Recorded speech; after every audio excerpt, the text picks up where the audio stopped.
디도서입니다. 디도서 2장 11절부터 15절까지 말씀. 디도서 2장 11절부터 15절까지 말씀. 저와 여러분이 한 절씩 교독하고요. 15절은 함께 읽도록 하겠습니다. 모든 사람에게 구원을 주는 하나님의 은혜가 나타나 우리를 양육하시되 방관하지 않은 것과 이 세상 정욕을 다 버리고 신중함과 의로움과 경건함으로 이 세상에 살고 복스러운 소망과 우리의 크신 하나님 구주 예수 그리스도의 영광이 나타나심을 기다리게 하셨으니 그가 우리를 대신하여 자신을 주심은 모든 불법에서 우리를 속량하시고 우리를 깨끗하게 하사 선한 일을 열심히 하는 자기 백성이 되게 하려 하심이라. 너는 이것을 말하고 권면하며 모든 권위로 책망하여 누구에게서든지 업신여김을 받지 마라. 아멘. 저희 삶에서 좋은 것들이 주어질 때가 있습니다. 맛있는 음식이 될 수도 있고 또 어떤 환경이 될 수도 있습니다. 그런데 좋은 것이 주어져도 그것을 누리지 못하면 누릴 줄을 모르면 그러면 안 되잖아요. 예를 들어서 진짜 좋은 수영장에 갔어요. 너무 멋있고 수영을 잘 못하면 그걸 잘 못 누립니다. 스포츠를 할 수 있는 정말 좋은 장소와 최고의 장비가 있어도 스포츠를 할 줄 모르면 잘 누릴 수가 없는 거죠. 오늘은 말씀을 통해서 하나님이 우리에게 주신 은혜를 누리는 삶에 필요한 것이 뭔가 그거를 좀 한번 생각해 보기를 원합니다. 오늘 저희는 디도서의 일부를 보는데요. 디도는 사도 바울이 전도를 한 사람. 그래서 디도가 예수님을 믿고 그리고 새 생명을 얻고 나서 바울과 함께 다닙니다. 사도행전의 그 컴패니언 중에 한 명입니다. 같이 다니는. 그렇게 함께하면서 동역하면서 바울과 디도가 그레네라는 섬에서 복음을 전합니다. 그레네는 지중해에서 네 번째로 큰 섬이거든요. 지금 그리스 땅인데 60만 명 산다고. 어마어마하게 큰 곳이죠. 그래서 바울이 디도하고 그곳에서 같이 복음을 전하고 그리고 디도를 거기다가 남겨놔요. 디도가 거기에서 교회를 개척하고 리더들을 세울 수 있도록 이렇게 남겨둡니다. 디도서는 바로 교회를 그곳에서 섬기고 있는 디도에게 보내진 서신입니다. 근데 그레네가 문제가 많았습니다. 제가 그 1장 12절에 있는 디도서 1장 12절을 한번 읽어드릴게요. 그레네인 중에 어떤 선지자가 말하되 그레네인들은 항상 거짓말쟁이며 악한 짐승이며 배만 위하는 게으름뱅이라 하니 이건 이제 바울이 썼지만 바울이 한 얘기는 아니에요. 이 얘기는 누가 했냐면 그 당시 문화권에서 약간 선견자 그러니까 사람들이 많은 팔로워를 가지고 있는 에피메니테스라는 사람이 한 말을 바울이 인용하는 것입니다. 그 사람이 그레네인에 대해서 얘기한 거를 그대로 쓴 거예요. 이런 곳이라고 하는데 그 많은 사람들이 이렇게 이해할 정도로 이거를 받아들일 정도로 그레네는 문제가 많았습니다. 근데 재미있는 사실이 하나 있어요. 이 그레네라는 곳을 헬라어에서는 크레테라고 하는데 이 크레테라는 단어가 의미가 되게 재밌습니다. 동사는 크레티조라 그래가지고 거짓말하는 의미가 있고요. 명사는 크레티스모스라 그래서 위조, 사기 이런 뜻을 갖고 있습니다. 그러니까 그 사람들이 얼마나 유명하면 그 단어가 동사가 되고 명사가 되겠어요. 거짓말하고 이렇게 사기치는. 근데 바울은 그곳에 사용하고 있는 디도한테 격려하는 편지를 보내요. 한 가지 알 수 있는 것이 있습니다. 그게 뭐냐면 하나님은 그런 곳에서도 하나님의 사람들을 세우실 수 있다. 하나님은 그런 곳에서도 하나님의 교회를 세우실 수 있다는 것입니다. 자, 그렇다면 이제 변화를 이끌 수 있는 힘은 무엇인가? 그것이 이제 디도서 2장인데요. 11절 말씀을 보면 이렇게 얘기합니다. 모든 사람에게 구원해 주시는 하나님의 은혜가 나타나 이렇게 말씀합니다. 구원해 주시는 하나님의 은혜가 나타난다. 바울은 은혜를 그냥 추상적인 개념이 아니라 우리한테 나타난다. 은혜는 역사 속의 실체를 가지고 있습니다. 예수님은 실제로 이 땅에 태어나셨습니다. 예수님은 십자가에서 실제로 죽으셨습니다. 예수님은 죽음을 이기고 실제로 부활하셨습니다. 하나님의 은혜가 역사 가운데 나타나는 것이죠. 은혜를 사람들이 보고 경험하고 또 전해드릴 수 있었습니다. 디도에게 지금 바울은 분명하게 한 가지를 강조하고 있는 거예요. 그게 뭐냐면 사람을 변화시킬 수 있는 게 어디서 나오는지 알아? 은혜, 바로 복음에서 나온다는 것을 예수 그리스도의 복음에서 나온다는 걸 얘기하고 있는 것이죠. 사람들 스스로 이를 악물고 스스로 변화하는 것이 우리가 갖고 있는 아주 깊은 종교성 스스로 변해요. 하지만 변화는 우리 안에 복음이 심어지고 거룩한 변화, 복음이 심어지고 복음이 사람들한테 충격을 주고 복음이 감격을 주고 복음이 우리 마음을 흔들기 시작하고 복음이 우리가 사랑하는 것들을 바꾸기 시작하면서 변화는 일어납니다. 사람이 세우는 능력은 복음으로부터 시작되고 복음으로부터 계속해서 확장됩니다. 자, 바울이 이것을 강조하며 무엇을 얘기하냐면 12절 말씀인데요. 11절에서 그렇게 얘기했었잖아요. 하나님의 은혜가 나타나 이렇게 얘기했었잖아요. 12절에 하나님의 은혜가 나타났는데 우리를 양육하시되 경건하지 않은 것과 이 세상 정욕을 다 버리고 신중함과 의로움과 경건함으로 이 세상에 살게 하고 하나님의 은혜가 우리를 양육한다라고 얘기하고 있습니다. 하나님의 은혜가 우리를 양육하십니다. 은혜는 단순히 죄의 문제를 해결하는 것으로 끝나지 않습니다. 은혜는 우리를 계속해서 자라게 합니다. 하나님의 은혜는 우리를 양육합니다. 여기서 양육하시되라는 이 단어가 헬라어 원문을 보면 훈련하다라는 의미를 가지고 있습니다. 하나님의 은혜가 우리를 훈련시킨다 했는데 이 단어는 언제 많이 쓰였냐면 어린 아이를 가르치듯이 지속적으로 양육합니다. 그때 이 단어가 많이 쓰였습니다. 양육하시되. 그래서 교회에서 이루어지는 전 과정은 은혜에서 시작해서 순종하는 삶으로 나아가는 그런 길을 공동체가 함께 살아가기 위한 과정입니다. 목회의 전 과정. 목회의 전 과정은 은혜에서 시작해서 은혜로 말미암아 순종으로 나아가는 그 모든 길을 같이 공동체가 함께 걷는 과정입니다. 여러분, 한 명의 그리스도인이 자란다라는 것은 은혜 때문에 순종으로 이어지는 삶을 사는 것입니다. 자녀를 그리스도인으로 키운다라는 것은 예수 그리스도의 은혜를 계속해서 전하면서 그 은혜에서 매일 시작해서 말씀에 순종하는 삶에 이르도록 양육하는 것입니다. 한 공동체의 리더가 된다는 것은 하나님의 은혜가 순종으로 이어지는 삶을 갈망하고 추구하는 가운데 공동체가 함께 그 삶을 살아가는 것입니다. 이것이 바로 성경이 말하는 훈련의 핵심 중의 핵심이라고 할 수 있습니다. 저희가 제자훈련을 생각했을 때 실력 있는 사람이 되려고 노력을 되게 많이 했어요. 원래 한국식 제자훈련을 디자인하신 분은 그렇게 디자인하신 게 아닌데 시간이 지날수록 약간 영적인 에이스들을 만들려고 노력들을 많이 했어요. 탁월한 분들이 또 굉장히 많이 있습니다. 하지만 은혜로 매일 돌아가지 않고 내 실력을 의지하기 시작하면 실력은 있어도 인격이 그렇게 자라지 않습니다.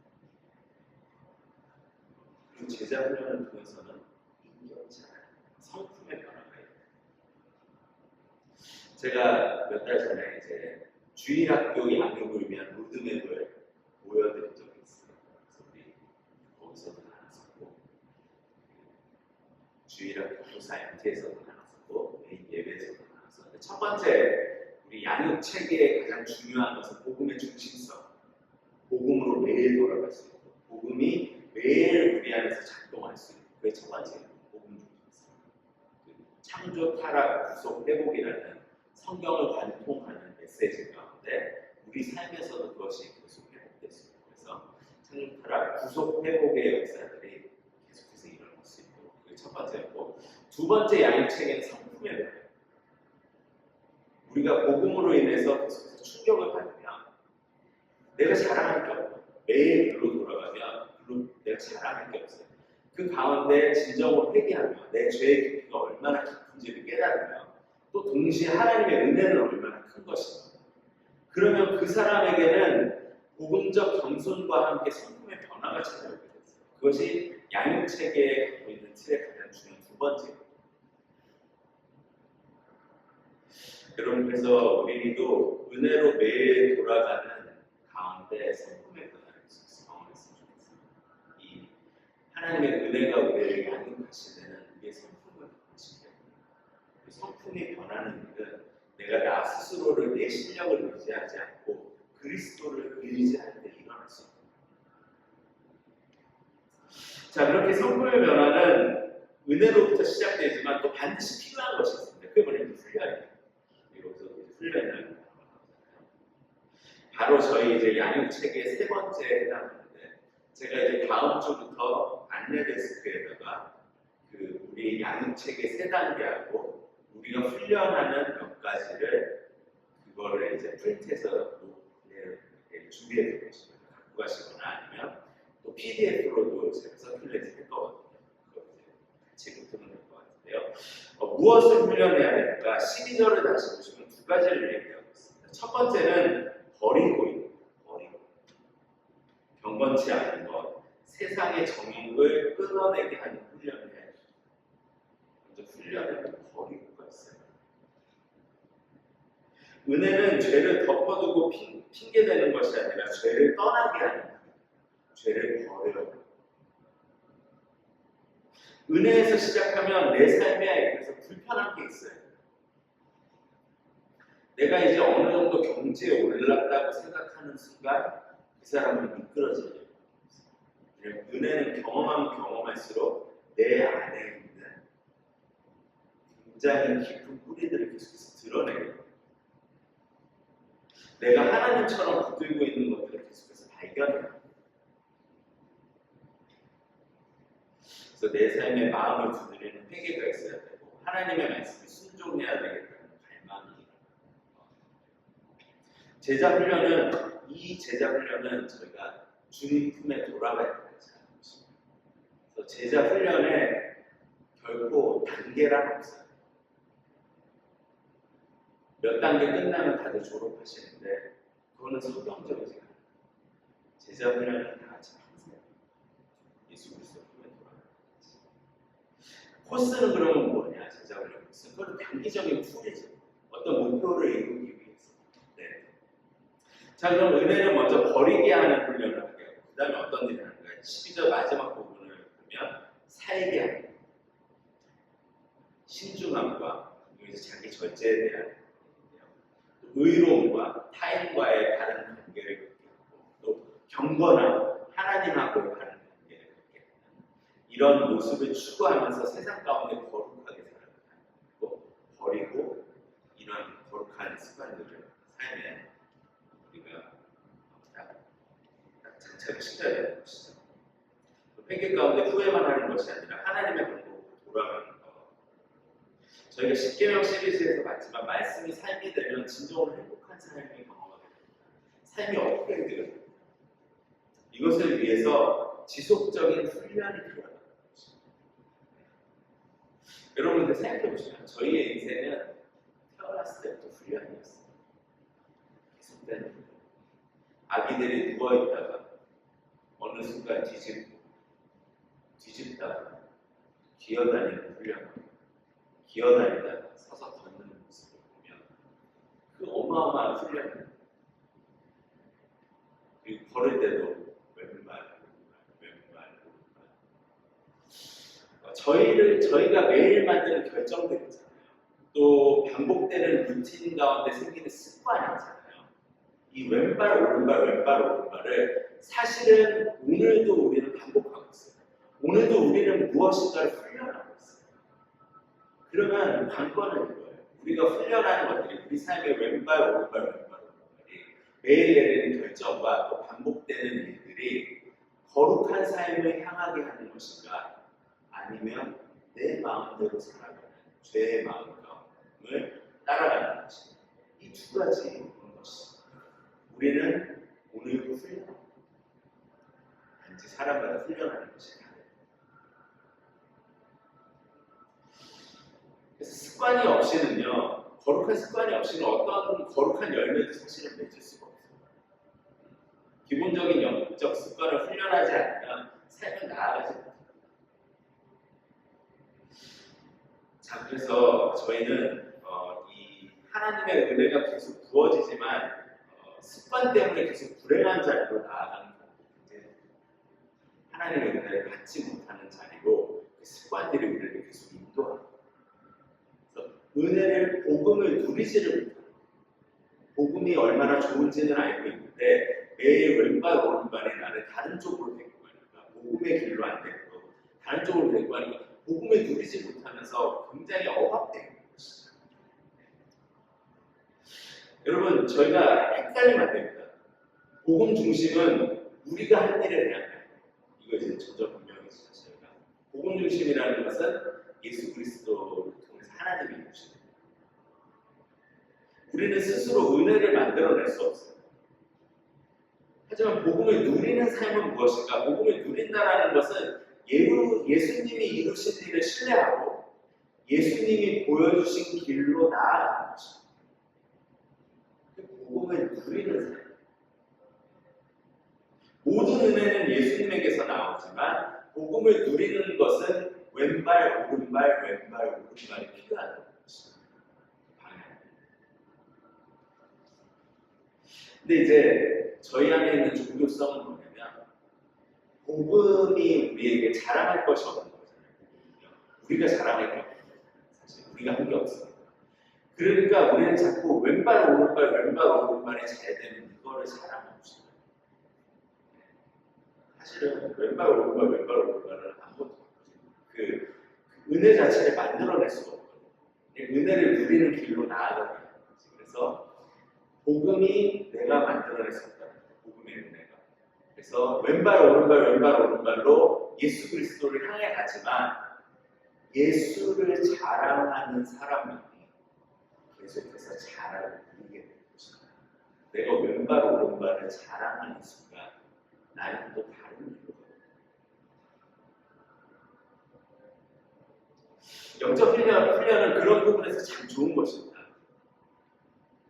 우리의 본능은 노력 없이 다 누리고 싶어 하고 아무것도 하지 않고 누리고 싶어요. 그래서 말씀도 내가 좋아하는 것들만 취사합니다. 하지만 여러분 진짜 좋은 것을 누리기 위해서는 처음 시작할 때도 말씀드렸지만 디스플레이가 필요해요. 정말 유명한 레스토랑에서 무엇인가 맛있는 거를 먹는다는 거 여러분 거기에 디스플레이가 필요해요. 미리 부팅해야 돼요. 또 정말 맛있는 음식들은 약간 공부해서 어떻게 먹어야 되는지 좀 알아야 돼요. 네. 그리고 먼 곳이지만 가야 돼요. 시간도 들이는 디스플레이를 해야 돼요. 또 많은 물질을 드려야 돼요. 굉장히 많은 디스플레이가 필요해요. 사실 누리기 위해서. 만약 집에서 배달을 시켜서 최고의 음식을 먹고 싶다면 제가 많이 해봤는데 그런 일은 잘 일어나지 않습니다. 배달 음식으로 미슐랭 1, 2, 3 스타일 음식을 먹을 수는 없어요. 진짜 좋은 것을 먹기 위해서는 디스플레이가 필요해요. 복음에 더 깊어지고 넓어지는 가운데 하나님의 말씀과 반대로 향하고 있는 것들을 먼저 제거하고 그것을 없애고 동시에 하나님의 말씀에 순종하는 삶을 훈련하지 않으면 복음을 누리는 것은 그냥 상상의 영역이 되고 복음은 나한테 주어졌는데 그걸 어떻게 누려야 될지를 모르는 것이죠. 그래서 복음을 누리는 것에 탁월해지기 위해서는 훈련이 필요합니다.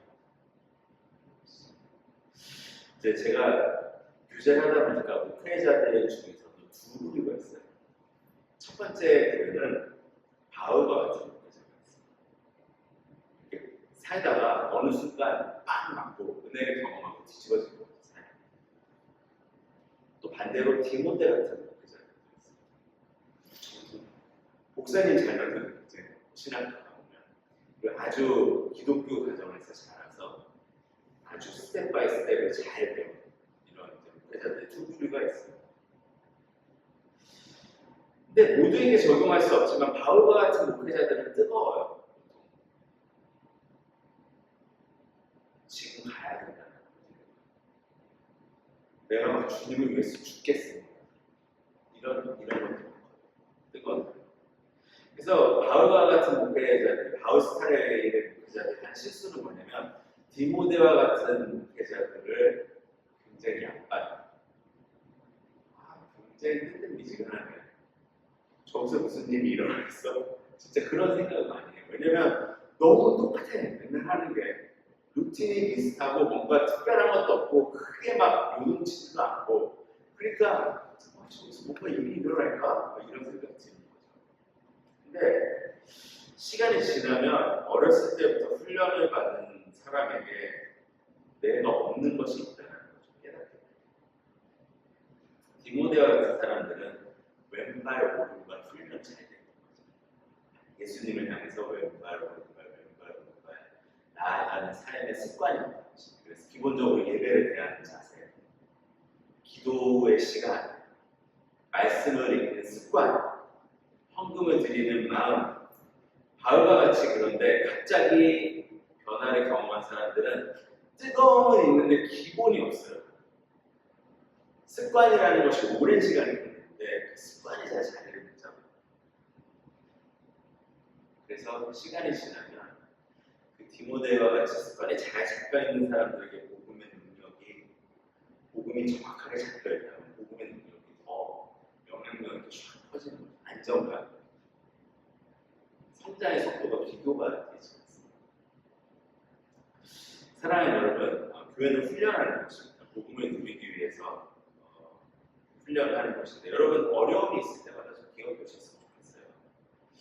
어려움이 있을 때마다 그게 복음을 더 깊이 이해할 수 있는 기회라 또 예수님을 닮은 이런 일들을 행할 수 있는 기회라 저희가 하고 있는 그 복음육식 공동체 시작이었었잖아요.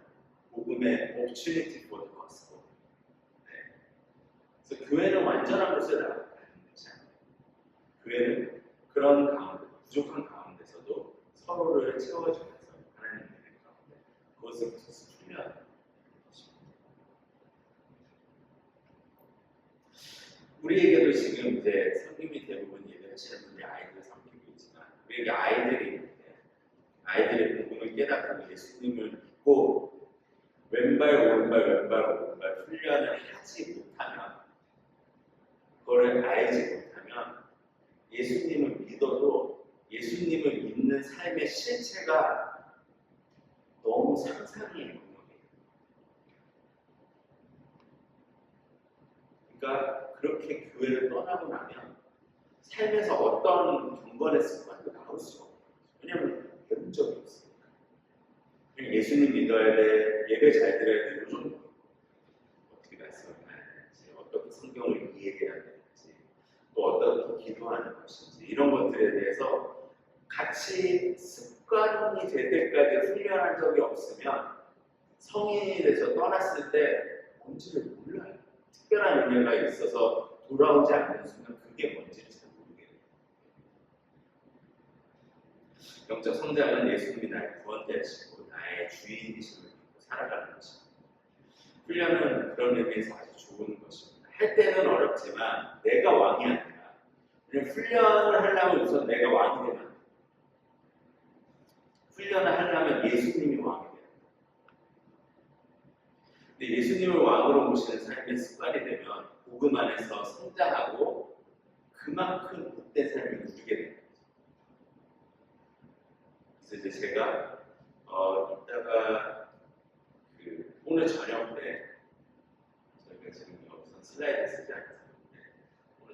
때 그 주일학교 선생님께 올려드리겠습니다. 저희가 어떤 부분에서 훈련하게 될까요? 그거에 대한 로드맵을 같이 제시하고 양육 체계가 먼저 복음 중심적이고 성품의 변화를 경험하면서 습관을 들이는 것인데 습관과 비전이 변하는 것인데 습관과 비전이 변하기 위해서 우리가 하는 훈련은 무엇인가를 이제 정리해서 드릴 것입니다. 근데 이거는 코스에 대한 말이에요. 산업, 공동체하고 모험 이런 게 아니라 우리 삶의 영역에서 변해야 되는 것들을 몇 개 딱 좀 드릴 거예요. 첫 번째, 그래서 예배를 통해서 시간의 주인이 하나님이신 훈련하는 거예요. 정해진 시간, 정해진 장소에서 예배를 드리고 그리고 특별히 그거 이제 정리해서 드릴 거예요. 네. 특별히 웨이를 하게 되거나 이럴 때는 또 그때도 미리 그 시간을 가장 첫 번째 프라이어리티.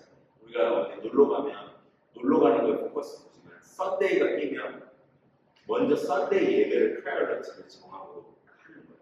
온라인 우리가 지금 프로바이더하는 온라인 예배를 드리건 아니 그곳에 있는 교회를 가건 둘 중에 하나에서 시간의 주인이 하나님이신 훈련하는 것이 첫 번째 영역. 두 번째 영역은 기도를 통해서 일의 주인이 하나님이신 훈련하는 것입니다.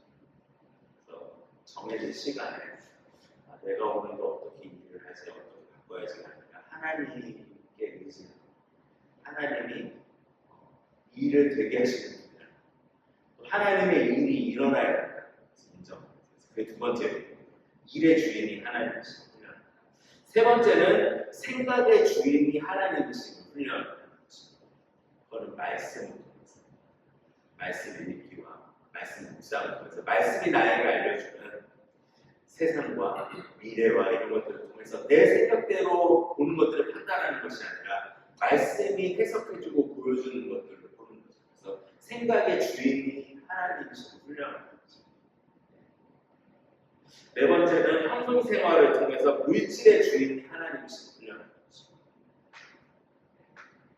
다섯 번째는 공동체 생활을 통해서 관계의 주인이 하나님이신 훈련하는 거죠.